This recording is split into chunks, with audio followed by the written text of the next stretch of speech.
3వ అధ్యాయము మత్తయి 3 మత్తయి రాసిన సువార్త 3వ అధ్యాయము మొదటి వచనం చూద్దాం. సమాజ మందిరములో ఆయన మరలా ప్రవేశింపగా అక్కడ ఊచ చేయగలవాడొకడు ఉండెను. అచ్చట వారు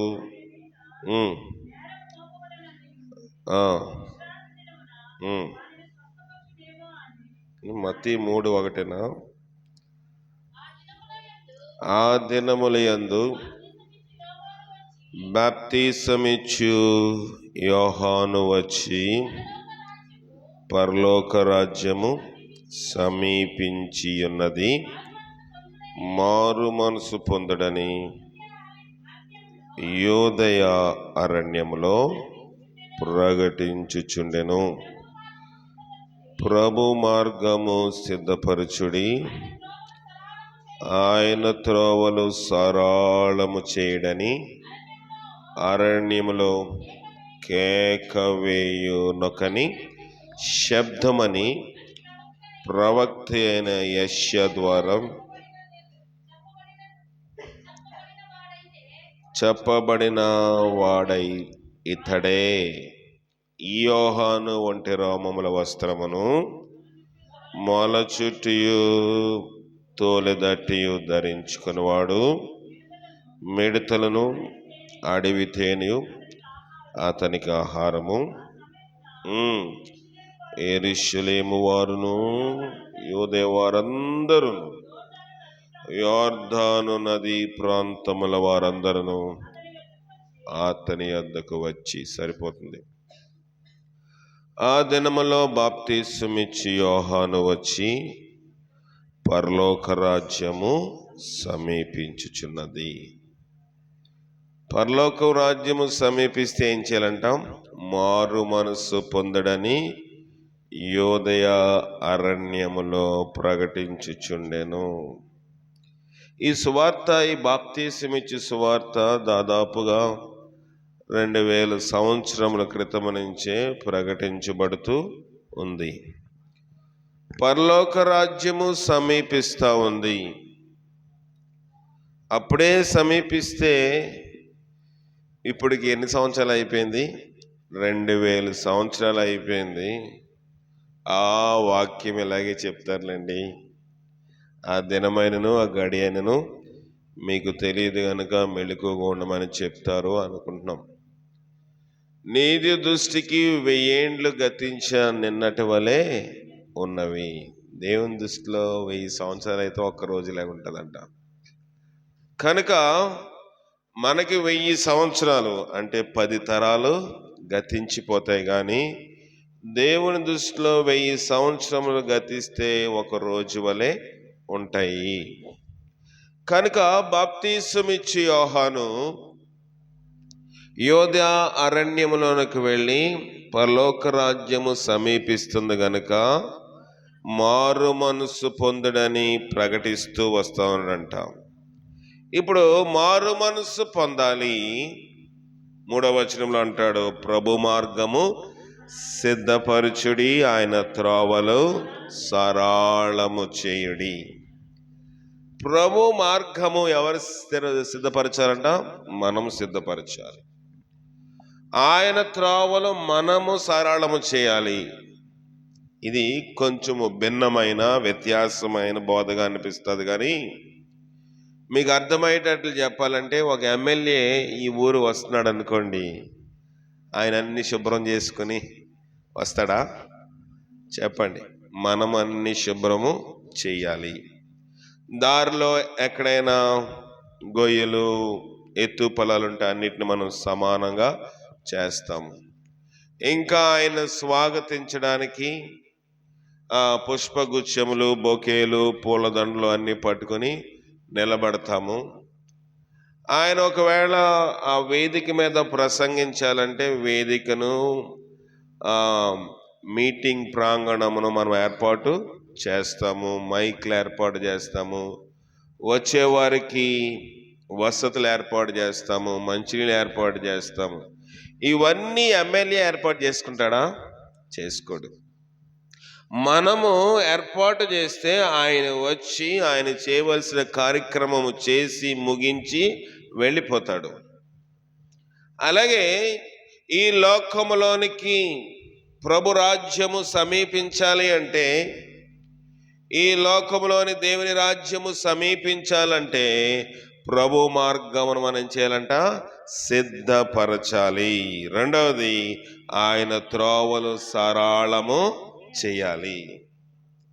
ఇప్పుడు త్రోవలు సరళం చేయాలంటే తుప్పలన్నీ కొట్టేసి, తుప్పలు అంటారా, తుప్పలు ముళ్ళు అన్నీ ఇంకేంటి కర్ర తుమ్మలు అన్నీ కొట్టేసి శుభ్రం చేసేయడమా? లేకపోతే రెడ్ కార్పెట్ గ్రీన్ కార్పెట్ వేసి అటు ఇటు సున్నము బ్లీచింగ్ వేసేయడమా? కాదు. ప్రభు మార్గము సిద్ధపరచాలి. ఆయన త్రోవలు సరళము చేయాలంటే ఏం చేయాలంటే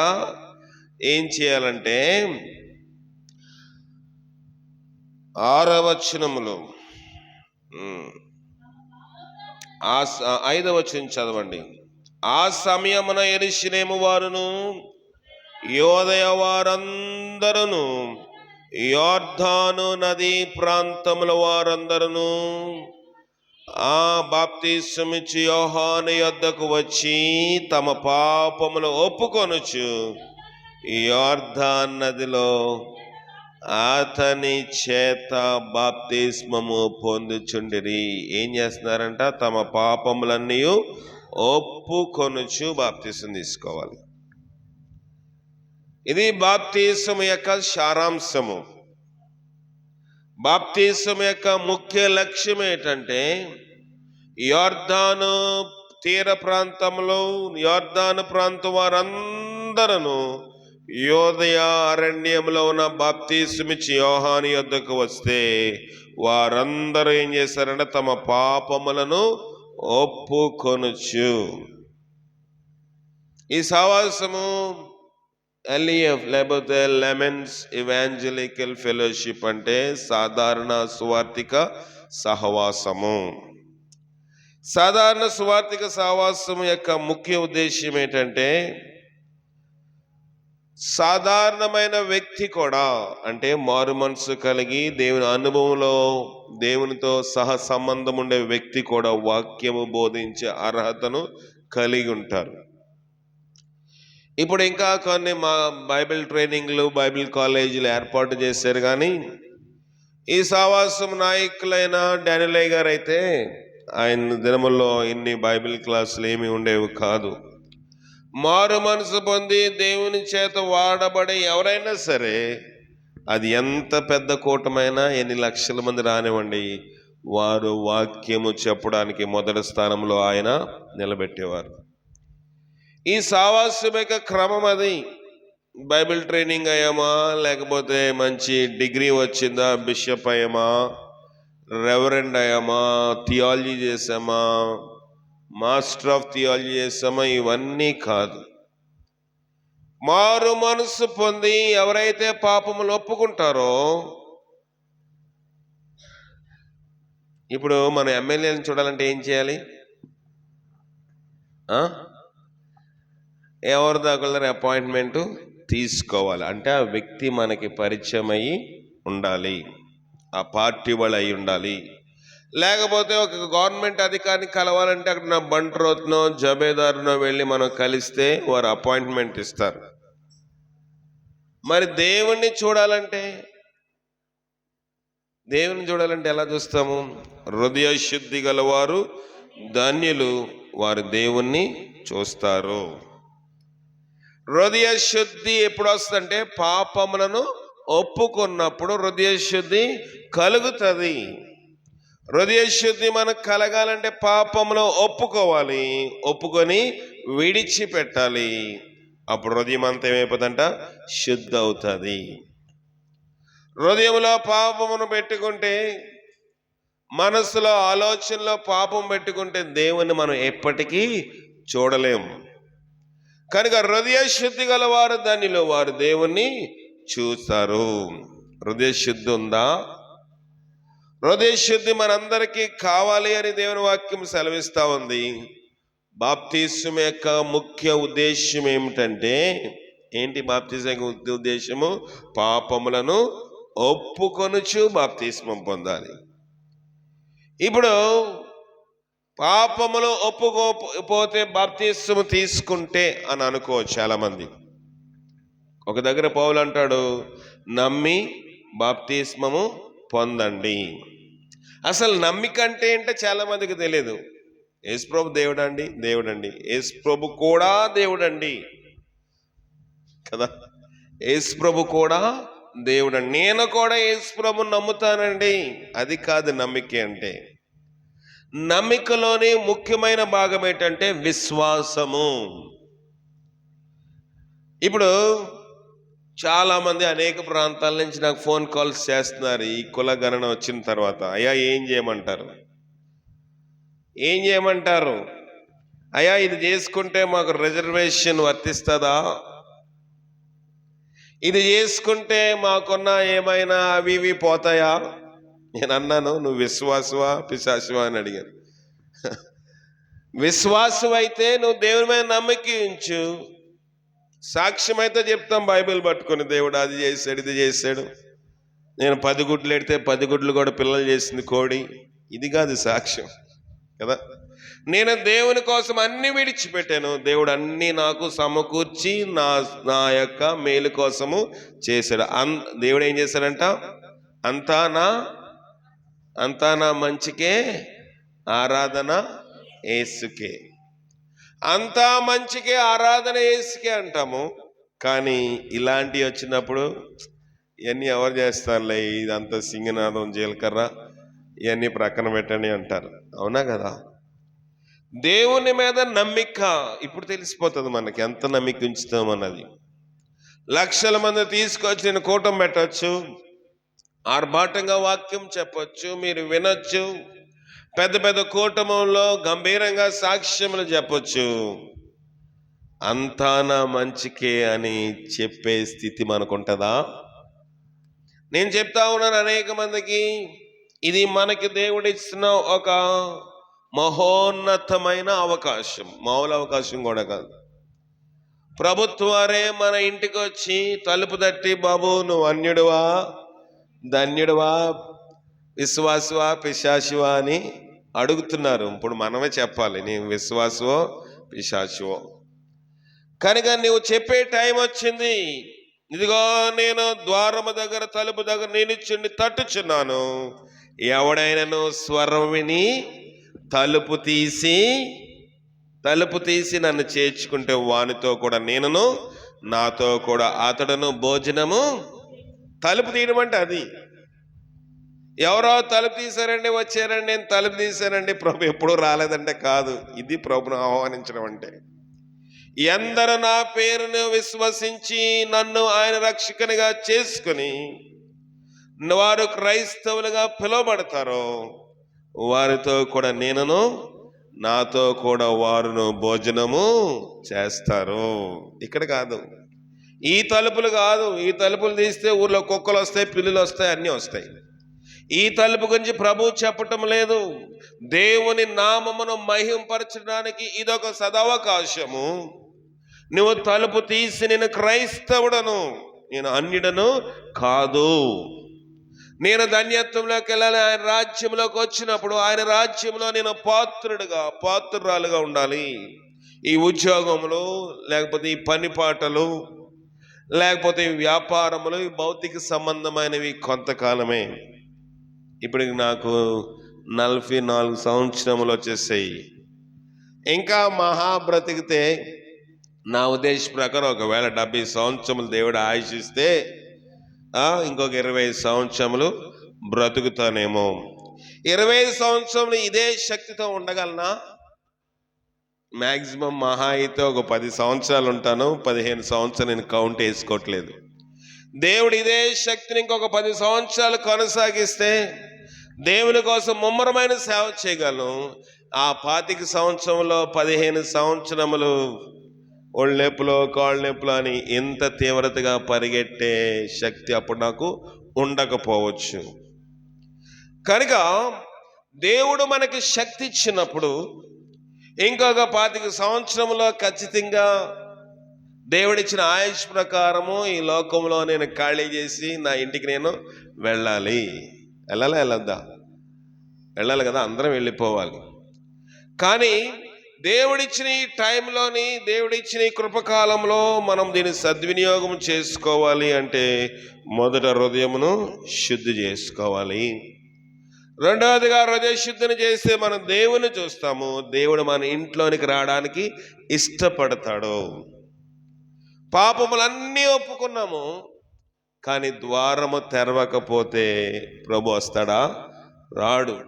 కనుక ప్రభు ఇప్పుడు ద్వారం అందరికీ తడుతున్నాడు. బాబు, ఆంధ్రప్రదేశ్లో ఉన్న జనులారా, కొన్ని బీహార్లో వచ్చిన ఇంకొక రాష్ట్రం వారు కూడా ప్రపోజ్ చేస్తూ ఉన్నారు. ఇది ఇప్పుడు దేశమందంతటా కూడా చేయాలని ఒక తీర్మానం తీసుకురావాలని రాజకీయవేత్తలు, దేశ పెద్దలు, నాయకులు, పరిపాలకులు ఆలోచనలో ఉన్నారు. ఇప్పుడు క్రైస్తవ సంఘములో ఇప్పుడు నిరీక్షణ, అన్యులకి నిరీక్షణ ఉందా? లేదు. అన్యులకి యొక్క ధన్యత ఉందా? లేదు. మనకొక ధన్యత దేవుడు ఇచ్చాడు. నువ్వెక్కడ వాడవైనా, ఏ దేశం వాడవైనా, ఏ ప్రాంతం వాడవైనా, ఏ ప్రాంతపు స్త్రీ అయినా ప్రభు అంటున్నాడు, నేను ద్వారము దగ్గర నిలుచుండి తడుతున్నాను. ఎవడైనాను నన్ను అంగీకరిస్తే నాతో కూడా అతనితో కూడా నేను భోజనము చేస్తాము. కనుక మనం భోజనము చేయాలి అంటే ప్రభుని మనము ఆహ్వానించాలి. ప్రభుని ఆహ్వానించాలంటే మనం మొదట ప్రభుని చూడాలి. ప్రభుని చూస్తే మనం లోపలికి ఆహ్వానించాలంటే, ఇప్పుడు నేను ఇక్కడ నించున్నాను. నేను ఒకవేళ సైకిల్ పార్టీ అనుకోండి, సైకిల్ పార్టీ అంటే టీడీపీ అనుకోండి. ఇక్కడ నేను మంచిగా ఫ్యాన్ గుర్తు వేసి నిలబడి టీడీపీ నాయకుడిని ఎవరిని టీడీపీ నాయకుడు, నేను టీడీపీ అండి అని ఇక్కడ ఫ్యాన్ గుర్తు పెట్టుకుని ఆ నాయకుల ఫోటోలు పెట్టుకుని టీడీపీ నాయకులు ఇక్కడ ఆహ్వానిస్తే వస్తారా?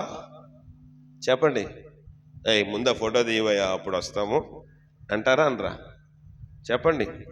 లోకములో పరిపాలకులకి ఒక ఫోటో ఉంటే వాళ్ళు ఈ వేదిక మీద రావడానికి ఇష్టపడరు, వాళ్ళ పార్టీని బట్టి. లోకంలోని పార్టీలు కూడా వాళ్ళు శాశ్వతంగా ఉంటారా? ఏ పార్టీ అయినా 5 సంవత్సరాలు కొంతమంది మారుతారు, కొంతమంది అదే పార్టీలో కొనసాగుతారు, కొంతమంది 2 సంవత్సరాలకే మారుతారు.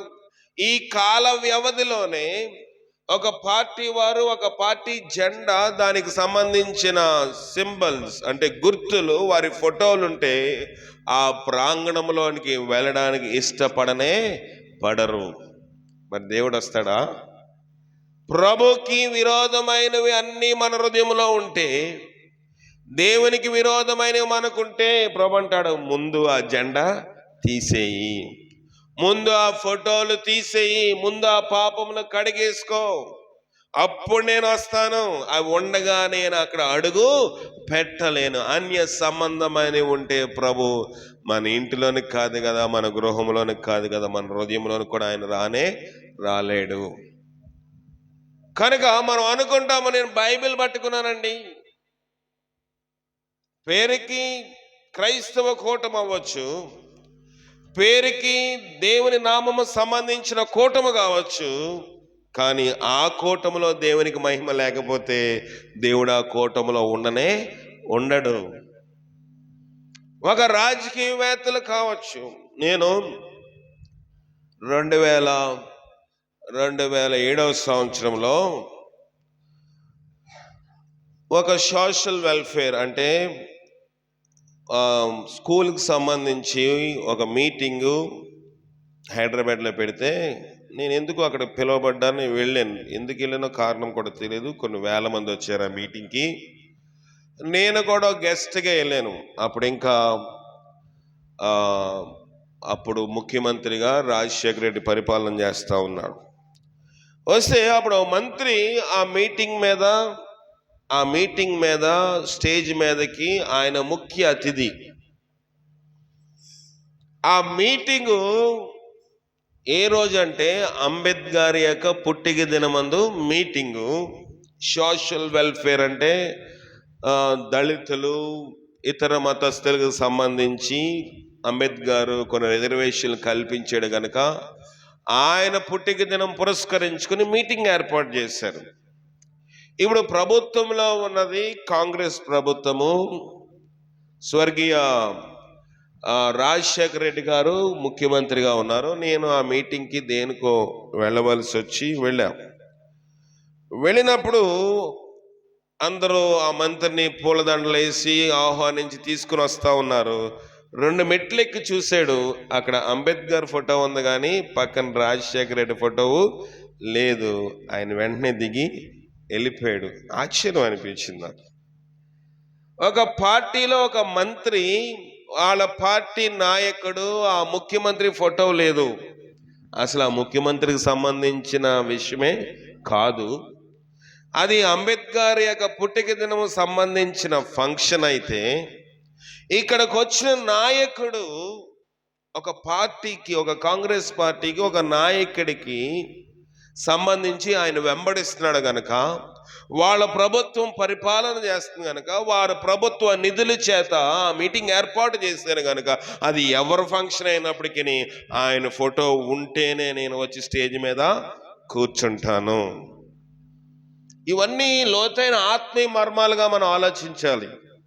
అప్పటి నుంచి దాని విషయంలో నేను ఎప్పుడు నాకు గుర్తొచ్చినా, అయ్యో ఒక పార్టీకి సంబంధించిన నాయకుడు, వాడు నాయకుడి ఫోటో లేకపోతే దిగిలిపోయాడు. మనము దేవునికి మహిమ లేకపోయినా ఆ మీటింగ్లో, ఆ పార్టీలో దేవునికి ఎలాంటి సంతోషం లేకపోయినా, మనుషుల మెహర్బాణి అంటే మనుషుల మెప్పు కోసము మనం వెళ్ళి అన్నిటిలోని పాలు పొంది వచ్చేస్తాం. దేవుడు సంతోషిస్తాడా? ఇతను ఎప్పుడైతే స్టేజ్ దిగి వెళ్ళిపోయాడు, 2 నిమిషాల్లో ఈ టీవీ వాళ్ళందరూ ట్రోల్ చేయడం మొదలెట్టారు. రాజశేఖర రెడ్డి అక్కడి నుంచి సంతోషపడ్డాడు. చూసావా, నా శిష్యుడు, నేను మంత్రి పదవి ఇస్తే నా కోసం స్టేజ్ దిగి వెళ్ళిపోయాడంట. నా ఫోటో పెట్టే వరకు కూడా అతను ఆ స్టేజ్ మీదకి రాలేదంట అని సంతోషపడ్డాడు ఒక నాయకుడు. నీ విషయమే, నా విషయమే, దేవుడు కూడా అలాంటి సంతోషమే పడతాడు. అయ్యో ఇక్కడ దేవునికి మహిమ లేదు, ఈ కార్యములో నేను పాలు పొందను, దేవునికి మహిమ వచ్చే కార్యములోనే నేను పాలు పొందుతాను అని మనం ఎప్పుడైనా వెళ్ళిపోతే ప్రభు అంటాడు, ఇతడు నిజముగా నా ప్రియ కుమారుడు, ఇతని యందు నా ఆత్మను ఉంచి ఉన్నాను. నాకు మహిమ లేని కార్యములో ఈ స్త్రీ, ఈ కుమార్తె, ఈ కుమారుడు, ఈ మనుష్యుడు పాలు పొందలేదు గనుక ఇతడు సమస్త మహిమ ఘనత నాకే ఆరోపిస్తున్నాడు గనుక ఇతని యందు నేను ఉంటాను. ఇతని కుటుంబము భౌతికంగాను ఆత్మీయంగాను దీవిస్తాను. అతనితో కూడా నేనును, నాతో కూడా అతను భోజనము చేస్తాము కదా. ప్రియమైన దేవుని సంగమా, భోజనం అంటే మనం అనుకోవచ్చు ఏదో ఉదయము పులుసన్నం, అట్లు, ఇంకేంటి బోండాలో వడలో, ఇవి కాదు. దేవునితో భోజనము అంటే ఎన్నో రకమైన పదార్థములు పుష్కలముగా ఆ యొక్క బల్ల మీద ఉంటాయి కదా. అలాంటి భోజనము దేవుడు మనకి ఇవ్వడానికి ఆశపడతా ఉన్నాడు. తృప్తిగా భోజనం, దీనులు భోజనము చేసి తృప్తి పడతారు. దీనులు భోజనం చేసి తృప్తి పడతారు. తృప్తి గల భోజనము. ఏదో 3 పూట్ల భోజనం, మేము కూడా రూపాయి బియ్యం కొనుక్కుని 3 పూట్ల భోజనం చేస్తున్నాం అనుకుంటున్నారేమో. కాదు, ఆ భోజనం గురించి దేవుడు మాట్లాడట్లేదు. దేవుడిచ్చే భోజనము వేరు, ఆయన యొక్క ఆహార పదార్థాలు వేరు, ఆయన తయారు చేయించే విధానం వేరు. ఇశ్రాయేలు ప్రజలకు దేవుడు కూడా భోజనం అరణ్యంలో పెట్టాడు. ఇల్లు వండుకున్నారా? పొయ్యి వెలిగించారా? గ్యాస్ అయిపోయింది బాబు, బుక్ చేయాలన్నారా? ఈవేళ బీచ్కి వెళ్తే కర్రలు తెద్దామంటారు మనోళ్ళు. ఎందుకు? పొయ్యిలోకి పుల్లలు, కట్లు కదా. అలాంటి ఏర్పాట్లు ఏమైనా చేసుకున్నారా? లేదు. రెడీమేడ్ ఫుడ్, జొమాటో, స్విగ్గీలు పనిచేయవు కదా. ఇప్పుడంతా స్విగ్గీ, జొమాటో ఆర్డర్లు వచ్చేస్తున్నాయి. ఇంటికే భోజనం పొట్లము వచ్చేస్తుంది. అలాగా దేవుడు ఎక్కడుంటే వాళ్ళ పాళెములోని దేవదూతలు తినే ఆహారమును వారికి మన్నాను పుష్కలంగా ఇచ్చాడు. మామూలు భోజనమా? నాన్ వెజిటేరియన్ మాంసాహారం పూరేళ్లను దేవుడు వారికి ఆహారంగా ఇచ్చాడు. ఎన్నడో చూడని భోజన పదార్థాలు చూసి మన్నాను చూసి ఇది ఏంటి తెల్లగా ఉంది, అలాగా ఉంది, ఇలాగుంది అంటే తినండి అయ్యా, అది దేవదూతల ఆహారం, మీకు ఎప్పుడైతే తింటే కదా దాని విలువ తెలియడానికి అన్నాడు ఎవరో? మోషే. ప్రియమైన దేవుని సంగమా, అలాంటి ఆహారం దేవుడు ఇస్తాడు మనకి. మనం వండుకొని 3 పూటలు కష్టపడి ఉద్యోగానికి వెళ్ళి గాబరా సగం ఉడికి సగం ఉడక క్యారేజ్లో వేసుకుని పరిగెత్తి తినే ఆహారము కాదు. ప్రియమైన దేవుని సంగమా, దేవుడిచ్చు ఆహారము జీవాహారము, భౌతిక సంబంధమైన ఆహారము కూడా ఆయన 1000 ఏళ్ల పరిపాలన మనం భోజనము చేస్తాము. ఇప్పుడే మనం విన్న రీతిగా ఇదిగో తలుపు దగ్గర నిలిచి నేను తడుతున్నాను. దేవుడు మనకి తడతా ఉన్నాడు, దేవుడు మనకి గ్రహింపనిస్తా ఉన్నాడు. చాలా మంది ముందుకు వచ్చారు, సంతోషము. మేము క్రైస్తవులుగా ఉండాలి, మా సర్టిఫికేట్లో మాకు పాత పేర్లు వద్దు, పాత మురుకు వద్దు, పాత రోత వద్దు, దేవుని కోసం మేము కడగబడిన వారు మీ గొర్రెపిల్ల సంఘముతోటి వధువు సంఘముతో ఎత్తబడేవారుగా ఉండాలని వచ్చారు. మంచిది. అంచు వరకు సహించేవాడే రక్షించబడను. అంచు వరకు సహనం మనకు కావాలి కనుక బాప్తిస్మిచ్చి యోహాను యోధారణ్య వారందరికీ ఏం చెప్పాడు? పాపములు ఒప్పుకొనుచు బాప్తిస్మము పొందాలి. కనుక మనందరము చాలా మంది ఎవరు ఇంకెవరైనా బాప్తిస్మం తీసుకోవాలి? ఎవరున్నారు? బుజ్జం బాప్తిస్మం తీసుకున్నావా? అందరూ తీసుకున్నారు. ఇక్కడ వారందరూ బాప్తిస్మం తీసుకున్న వాళ్ళే ఉన్నాము. ఇంకా మనకు తెలియక బాప్తిస్మం ఎలాగ తీసుకోవాలో, ఏ రకంగా తీసుకోవాలో తెలియక తీసుకుంటే, పాపములు ఒప్పుకోకుండా ఒకవేళ తీసుకుంటే దేవుడు అంటాడు పాపములను ఒప్పుకొని విడిచిపెట్టండి, అప్పుడు మీరు కనికరము పొందుతారు, దేవుని యొక్క దయను పొందుతారు. కనుక దేవుని యొక్క బోధ ఇక్కడ తమ పాపములు ఒప్పుకొని యోర్దాన్ నది లేదా అందరి చేత బాప్తీసం పొందించింది. అయితే పరిసయ్యులలోను సద్దుకాయలను అనేకులు బాప్తీసం పొందవచ్చుట చూచి సర్ప సంతానమా, రాబో ఉగ్రతను తప్పించుకొనుటకు మీకు బుద్ధి చెప్పిన వాడెవడు? మారు మనసు తగిన ఫలములను ఫలించుడి. ఇప్పుడు యోధారణ్యములకు అందరూ వచ్చారు, వాళ్ళతో ఇంకెవరు వచ్చారంట? సద్దుకాయలు, ఫరిసయ్యులు వచ్చారు. ఫరిసయ్యులు వీళ్ళిద్దరూ వచ్చి ఏమంటున్నారు? వాళ్ళు కూడా బాప్తీసం పొందాలని వచ్చారు. మాకు కూడా బాప్తీసమి, మేము కూడా పరలోకం పోవాలి, మేము కూడా దేవుని రాజ్యంలో ప్రవేశించాలి, మేము కూడా మార్గము సరళము చేస్తాము అని వస్తే బాప్తిస్మిచ్చి యోహాను ఒక భయంకరమైన పదజాలం వాడుతున్నాడు. సర్ప సంతానమా. సర్ప సంతానమా అంటే అర్థం ఏంటి? సర్పానికి పుట్టారనా? అంటే దేవుని సేవకుడు, దేవుని దూతలు చెప్పిన వాక్యమును పెడచెవిని పెట్టి సర్పం మాటకు చెవి పెట్టు వారులారా. ప్రభు చెప్పాడు మీరు చావనే చావరు. ప్రభు చెప్పాడా? సాతాను చెప్పింది మీరు చావనే, ప్రభు చెప్పాడు మీరు చస్తారని చెప్పాడా లేదా? చెప్పాడు. ఇప్పుడు వీళ్ళు ఎవరి మాట విన్నారు? సర్ప మాట విన్నారు కనుక వీళ్ళు ఏమి సంతానమయ్యారు? సర్ప సంతానమయ్యారు. నీవు దేవుని యొక్క మాట, దేవుని వాక్యము, దివ్యమైన వాక్యము దైవజనుని దగ్గర ప్రకటించబడుతున్న లేఖన భాగము నీ దర్శనం ద్వారా దేవుని గద్దించినప్పుడు దాని ప్రకారం నడిస్తే నువ్వు దేవుని కుమారుడిగా, కుమార్తెగా పిలువబడతావు. కానీ వినుట మట్టుకు విందురు కానీ గ్రహింపరంటే మనం కూడా ఏ సంతానము? సర్ప సంతానమే. సర్ప సంతానమా, రాబో ఉగ్రత నుండి తప్పించుకొనుటకు మీకు బుద్ధి చెప్పిన వాడెవడో. మారు మనసు పొందకుండా, పాపాలు ఒప్పుకోకుండా బాప్తీసం మీరు తీసుకోవాలని వచ్చేసారు. ఉగ్రత వస్తుంది మీకు కనుక మీకు బుద్ధి చెప్పిన వాడు ఎవడయ్యా? మీకు దాని యొక్క అవగాహనే మీకు తెలీదు. బాప్తీసం యొక్క లోతే మీకు తెలియదు, కానీ మీరు బాప్తీసం తీసుకోవడానికి వచ్చారు కనుక మీకు ఉగ్రత నుండి తప్పించుటకు బుద్ధి చెప్పిన వాడు ఎవడు? మామూలుగా రాకూడదు. ఫరిసీయులకు తెలుసు గనుక, బాప్తీసం యొక్క లోతు తెలిసి కూడా వాళ్ళు ఏమి ఒప్పుకోకుండా వచ్చేసారు కనుక దేవుడు అంత కఠినమైన మాటలు మాట్లాడుతున్నాడు. కానీ నేటి క్రైస్తవ సమాజానికి బాప్తీసం అంటే ఏంటో కూడా సరిగా అవగాహనకరమైన బోధలు ఇంకా క్రైస్తత్వంలో లేవు. మీరు బాప్తీసము పొందాలా? ఎన్ని వారాలు వచ్చారండి? 7 వారాలు వచ్చేస్తే 8వ వారం మీకు బాప్తీసము ఇచ్చేస్తాం కనుక అదే కరెక్ట్ ఏమో అని మీరు అపోహపడుతున్నారు. మీకు తెలియదు కనుక పౌలు కూడా దాన్ని మీకు తెలియక చేసిద్దరు కనుక కనికరించబడతారు, క్షమింపబడతారు. కానీ ఇక్కడ ఫరిసీయులు సద్దుకాయలకి తెలుసా తెలీదా? తెలుసు కనుక గట్టిగా మాట్లాడుతున్నాడు. సర్ప సంతానమా, మీకు బాప్తీసం అంటే ఏంటో తెలియదు, కానీ బాప్తీసం తీసుకోవడానికి వచ్చేసారు కనుక మీకు ఉగ్రత వస్తుంది. మీకు బుద్ధి చెప్పిన వాడు ఎవడు? అప్పుడు ఏమన్నాడు? మారు మనసు తగిన ఫలము ఫలించుడి.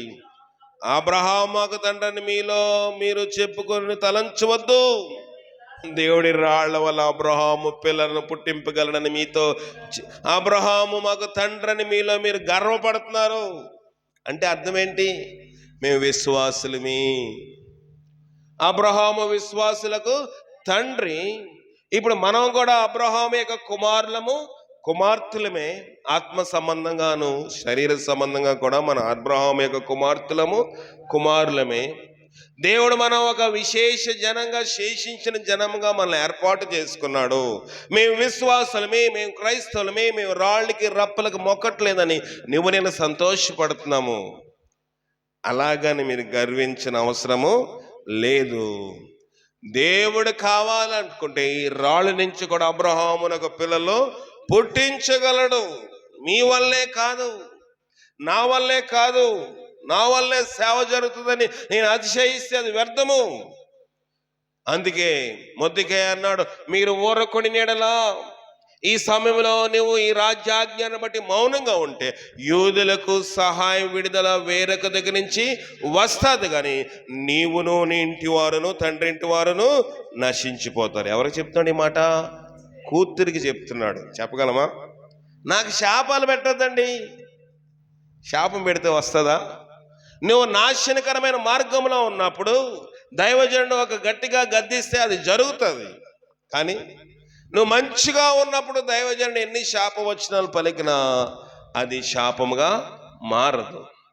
కనుక నాకు శాపాలు పెట్టదండి, నన్ను అపశకున మాటలు మాట్లాడదండి, నా మీద శపితకరమైన మాటలు మాట్లాడవద్దండి. ఇప్పుడు ఎస్తేరుని పెంచిన వాడు ఎవడు? మొర్దెకై కదా పెంచాడు. ఎవరు చచ్చిపోతే? తన తండ్రి చచ్చిపోతే, అంటే తన సొంత అన్న చనిపోయాడు. మొర్దెకై అన్న చనిపోతే పినతండ్రిగా చిన్నాన్నగా ఉండి మొర్దెకై పెళ్లి కూడా చేసుకోకుండా ఎస్తేరు కోసం, ఒకవేళ పెళ్లి చేసుకుంటే నా భార్య ఆమెను సాకదో చూడదో, ఆమెను చూడనివ్వదని ఆపేసుకున్నాడు. తనకున్న సుఖభోగములన్నీ కట్టేసుకుని ఎంతవరకు తీసుకెళ్ళాడంటే ఆమెను మంచి చదువు చదివించి మంచి ఆత్మీయ సౌందర్యం తీసుకొచ్చి షుషాను కూషు దేశం మొదలుకొని హిందూ దేశం వరకు ఇన్ని సామ్రాజ్యాలు పరిపాలిస్తున్న రాజుకి భార్యగా చేశాడు. కానీ దేవుని మాట వినకపోతే ఏమన్నాడు? నీవును నీ తండ్రింటి వారును నశించిపోతారు. దేవుని మాటకు లోబడకపోతే కూతురైనా, కొడుకైనా, తల్లైనా, భర్త అయినా, కుమార్తె అయినా ఎవరైనా లక్ష్యము పెట్టలేదు. ఎవరు? మొర్దెకై. నువ్వు రాజాజ్ఞ వచ్చిందని నువ్వు షుషాను కోటలో రాణిగా ఉండిపోయావని, రాణిగారి ఇంట్లోని నీకు ఏ బాధ రాదు కాబట్టి, రాజుగారి యొక్క భార్యవు కాబట్టి, మీ భాషలో చెప్పాలంటే రాజుగారి యొక్క ఏంటి, రాజుగారి యొక్క పెళ్ళాం కాబట్టి అంటారు. ఇక్కడ ఆ భాష వాడతారా? వాడతారు. మొరటి వాళ్ళు వాడతారు. కనుక నువ్వు రాజుగారి భార్యవు కాబట్టి నీకు ఏ హాని రాదు కాబట్టి నువ్వు మౌనంగా ఉంటే రాజనగర్లోనికి దేవుని ఉగ్రత వస్తుంది. నీవును నువ్వు తండ్రింటి వారు నశించిపోతారు. అది అది నిజమైన గద్దింపు అండి. గద్దింపును చాలా మంది అనుకుంటారు శాపవచనం అనుకుంటారు. కాదు, గద్దింపు అనడం శాపవచనం కాదు. గద్దింపు ఎందుకు గద్దించాడు? ఇస్తేరీలు నశించిపోవాలన్నా పౌరుషం వస్తుందని. ఎవరికి? ఇస్తేరికి పౌరుషం వస్తుంది, లేస్తుంది, ఉపవాసం ఉంటుంది. అప్పుడు ఎంత పౌరుషం వచ్చింది? మొద్దిగా కానీ ఎక్కువ పౌరుషం వచ్చింది. నేను నశించిపోతాను. రాజుగారు చేయి చాపి పిలిచాడా సరే, పిలవకపోయినా నా జనాంగమైన యూదుల కోసం నేను నశించిపోతాను, ప్రాణానికి తెగిస్తానని కత్తి మెడ మీద పెట్టినట్లుగా ముందుకి వెళ్ళిపోయింది. 3 దినాల ఉపవాసం అండి. మొద్దికాయ చేయగలిగాడు ఆ క్రియ? ఇస్తేరు చేసిందా? ఇస్తేరే చేసింది. కానీ ముందు ఇస్తేరు ఎలాగుంది? కవర్డ్ అంటే లొంగిపోయినట్లుగా. ఎందుకు మనకి ఎన్ని అవసరమా? ఇంత తతాంగం అవసరమా? ఇదేదో జరుగుతుంది కదా, నువ్వు వెళ్ళి అక్కడ వెళ్ళి గోను బట్టలు వేసుకుని ఎదర కూర్చున్నావంట.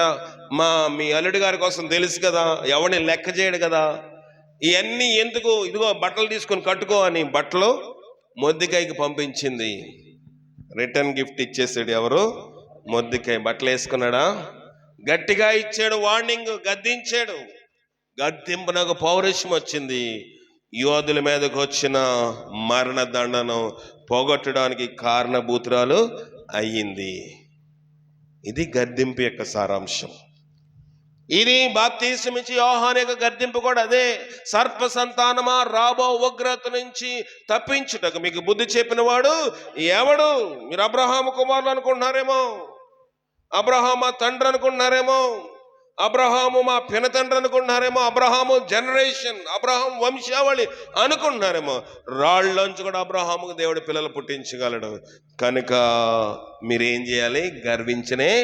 గర్వించకూడదు. కనుక ఈ రాత్రిలో ఇంకొక మాట చదివి నేను ముగిచ్చేస్తాను, 2 నిమిషాలు మాత్రమే. 10వ వచనము, ఇప్పుడే గొడ్డలి చెట్టుని వేరున ఉంచబడినది గనుక మంచి ఫలము ఫలించని ప్రతి చెట్టు నరకబడి అగ్నిలో వేయబడును.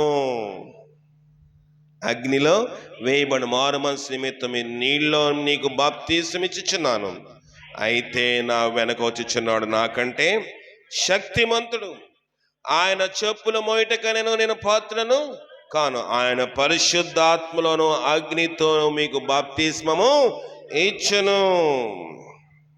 పరిశుద్ధాత్మతోను అగ్నితోను మీకు బాప్తిస్మము ఇచ్చును. నీళ్ళ బాప్తిస్మం కాదండి. ఏ బాప్తిస్మం అంట? పరిశుద్ధాత్మ బాప్తిస్మము. నీళ్ళ బాప్తిస్మం తీసుకోవడం సులువుగా ఉంటుంది, కానీ పరిశుద్ధం ఒకటి ఆత్మ మూలం, ఒక నీటి మూలంగాను ఆత్మ మూలంగా జన్మించాలి. నీళ్ళ బాప్తిస్మం అవసరమే. అలాగే ఆత్మ సంబంధంగా మనము దేవునితో సంబంధం కలిగి ఉండడం కూడా అవసరమై ఉన్నది. కనుక ఫలించిన ప్రతి చెట్టు గొడ్డలి వేరున గొడ్డలి ఉంచబడింది. ఫలించిన ప్రతి చెట్టు నరికివేయబడుతుంది. అలాగ మనం నరికివేయబడకుండా మనం ఫలించి బాప్తీసం ఇంతకుముందు తీసుకున్నవారు, ఈవేళ కొత్తగా తీసుకున్నవారు కానీ ఎవరైనా సరే, ఒకవేళ బాప్తీసం యొక్క మర్మం తెలియకుండా మనం తీసుకుంటే మన హృదయంలో ఉన్న పాపమునంతటిని శుద్ధి చేసుకుని ప్రభువును మనం ఆహ్వానించి, ప్రభువును మనం ఘనపరిచి, మనం ఏ లోటులో ఉన్నామో, ఏ పాపంలో ఉన్నామో, ఏ దోషంలో ఉన్నామో మనం తెలుసుకొని మేలు పొందినట్లుగా పరిశుద్ధాత్మ శక్తి మనకు సహాయం చేసి కాపాడుగా ప్రార్థన చేసుకుందాం.